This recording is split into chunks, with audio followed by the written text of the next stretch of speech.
បាទគោរពជំរាបសួរពុកម៉ែបងប្អូនទាំងអស់គ្នាបាទថ្ងៃនេះខ្ញុំមានប្រធានបទថ្មីមួយដែលលើកយកពាក្យខ្មែររបស់យើងដែលប្រជាជនខ្មែររបស់យើងតែងតែយកមកប្រើប្រាស់នៅក្នុងសកម្មភាពជីវិតប្រចាំថ្ងៃ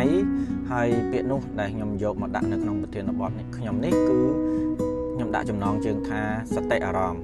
អញ្ចឹងពុព្វបរោះខ្មែរយើងជាពិសេសគឺលោកអ្នកប្រាជ្ញដែលបានបង្កើតពាក្យសតិអារម្មណ៍នេះហើយយកមកប្រើប្រាស់នៅក្នុងជីវិតប្រចាំថ្ងៃថាតើការយកពាក្យថាសតិអារម្មណ៍នេះគឺប្រើនៅក្នុងគោលបំណងនិងគោលដៅអីសតិអារម្មណ៍មកពីពាក្យពីរបូកផ្សំចូលគ្នាទៅជាពាក្យមួយគឺសតិនិងអារម្មណ៍សតិបូកនឹងអារម្មណ៍សតិគឺតួនាទីរបស់សតិគឺសំដៅទៅលើប្រាជ្ញាស្មារតីសំដៅទៅលើតួបញ្ញាតួចំណេះដឹងតួមានគុណវុឌ្ឍផ្នែកការចេះដឹងទាំងសិលធម៌សុជីវធម៌ទាំងវិជ្ជាជីវៈគឺស្ថិតនៅក្នុងតួសតិអារម្មណ៍បានន័យថាគឺសំដៅទៅលើបុគ្គលឬក៏មនុស្សម្នាក់ដែលមានអារម្មណ៍ផ្សេងទៅតាមអ្វីដែលខ្លួនឯងបានជួបបានពាល់ត្រូវជួបតាមរយៈភ្នែកតិចច្រមុះអណ្ដាតកាយចិត្តដែលស្ថិតនៅក្នុងឥន្ទ្រីទាំង6ហើយនៅក្នុងអារម្មណ៍ទាំង6ហ្នឹងគឺមាន5ដែលយើងទទួលបានហើយមាន1គឺចិត្តគេហៅថាចិត្តរាជហ្នឹងគឺតួនាទីរបស់សតិនឹងឯងអញ្ចឹងអារម្មណ៍ធម្មតាមនុស្សណាក៏ដូចមនុស្សណាដែលតែងតែមានអារម្មណ៍រវើរវាយចង់ធ្វើនេះធ្វើនោះ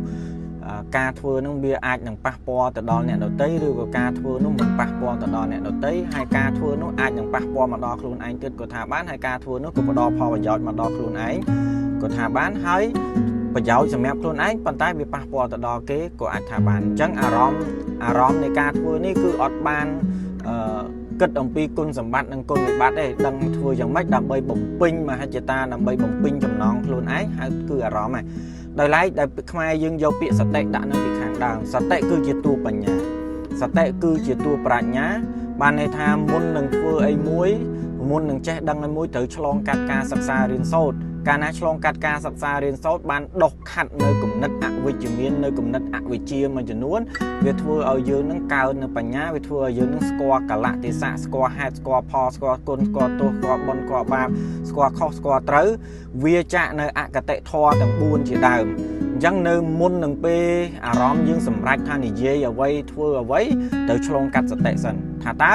ការធ្វើការសម្រេចការនិយាយសកម្មភាពប្រតិបត្តិរបស់យើងនោះវាប៉ះពាល់ទៅដល់ខ្លួនឯងវាប៉ះពាល់ទៅដល់អ្នកដទៃដែលកំពុងតែបានស្ដាប់ដែលកំពុងតែមើលដែលកំពុងតែទទួលឥទ្ធិពលនៃសកម្មភាពរបស់ខ្លួនឯងនោះថាតើគេទទួលផលប៉ះពាល់អត់អញ្ចឹង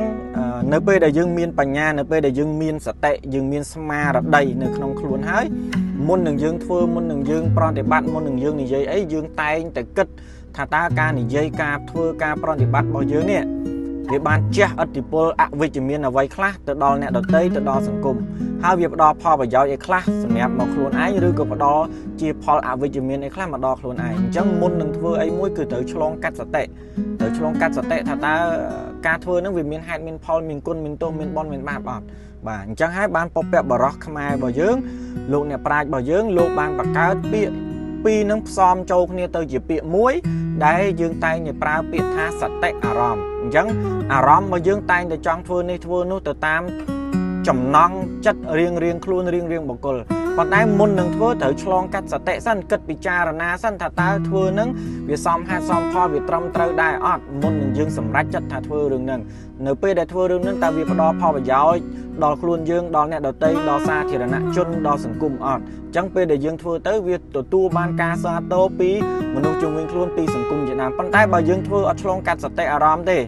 អត់ឆ្លងកាត់សតិទេវាអាចនឹងប៉ះពាល់ទៅដល់ខ្លួនឯងហើយអាចប៉ះពាល់ទៅដល់អ្នកដទៃអាចប៉ះពាល់ដល់សង្គមទៅទៀតក៏ថាបានដែរអញ្ចឹងពិតជាអរគុណសម្រាប់ពុព្វបរោះខ្មែររបស់យើងដែលលោកបានបង្កើតពាក្យនេះមកដើម្បីឲ្យយើងប្រើប្រាស់មុននឹងយើងប្រើប្រាស់មុននឹងយើងធ្វើឲ្យមួយយើងត្រូវឆ្លងកាត់សតិគឺបញ្ញាដែលយើងត្រូវឆ្លងកាត់ការសិក្សារៀនសូត្រដើម្បីដុសខាត់នៅអវិជ្ជាចេញពីខ្លួនយើងប៉ុន្តែការដុសខាត់អវិជ្ជានេះវាមិនអាចដុសខាត់បានទាំងស្រុងទេព្រោះចំណេះដឹងច្រើនណាស់នៅលើភពផែនដីយើងនេះរាប់រយរាប់កោតលាននៃចំណេះដឹងទាំងអស់បាទអញ្ចឹងថ្ងៃនេះខ្ញុំមានតែប៉ុណ្្នឹងទេបើមានការលើសលុបខ្វះខាតសូមមេត្តាខន្តីអភ័យទោសសូមអរគុណសូមជម្រាបលាបាទ